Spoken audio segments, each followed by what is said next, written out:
Welcome to CMMC Unacknowledged, where we answer the unanswered questions that were asked during the monthly CMMC-AB town hall meetings.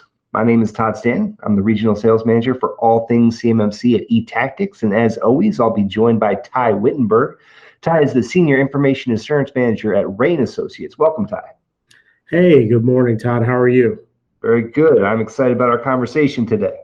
Our first question, key part of the February town hall was when Matt Travis talked about the rumors and the discussion around bifurcation.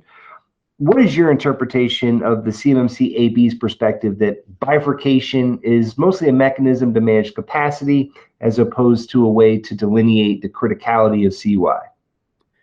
That's a great question, right? And so if any of our audience sat in and listened to the town hall or didn't, Matt Travis, the CEO for the CMMC-AB, said something that I actually wrote a note for, which was that there was a lot of confusion around what's high priority CUI and what's not high priority CUI.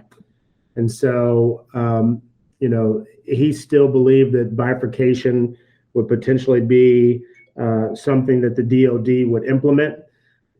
But as you and I both know, because you watched the town hall with the DoD and I watched it as well too, there's a little bit of conflict in there. I'm hoping that, that there potentially still will be a bifurcation, but the other piece of that would be, as you know, the DoD reserves a right to designate certain levels of C2 contracts for annual self-attestation. But the action is expected to be infrequent. So a little bit of confusion there, in my opinion, because when we listened to the DoD town hall, they talked about roughly 120,000 organizations would be CMMC level 1. And then when they talked about the level 2 folks, they clearly said that the bifurcation would be tough and that roughly 80,000 organizations would need to do their self-assessment and have a certified third-party assessor come and assess them for a level 2. So in the end, I think it's still going to all roll up into a couple things here, which I'm sure we'll probably talk about in later episodes. But rulemaking is going to have an impact. Process is going to have an impact. So until those waters go from being murky to clear, it'll be hard really for us to truly say that bifurcation is off the table.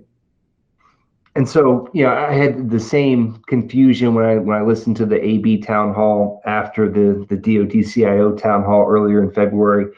So I went back and listened, and the exact quote that I pulled was the CIO saying that probably all would have to get a level 2 assessment. So he did leave some wiggle room in terms of probably all not being, definitive that all level 2 would be third-party assessed.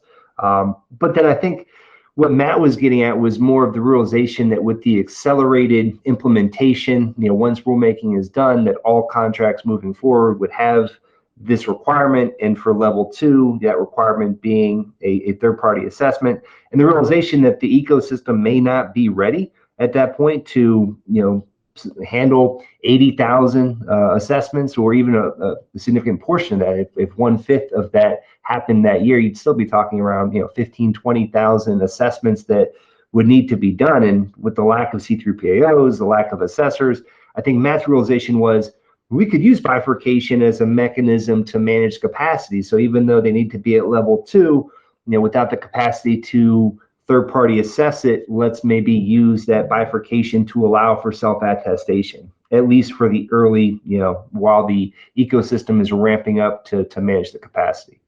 Right. So I guess I'm going to agree with you on that. It was clearly some wiggle room in there for that, and Matt's clarification, I think, helped quite a bit. But going back to the strategic, goal of DoD, I think that once the ecosystem capacity issue is addressed and resolved, that what DoD would like to see would be really a full scale, third-party assessment for anyone dealing with CUI.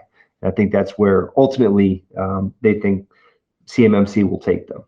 But as with other things, we'll just kind of have to wait and see what happens with bifurcation moving forward.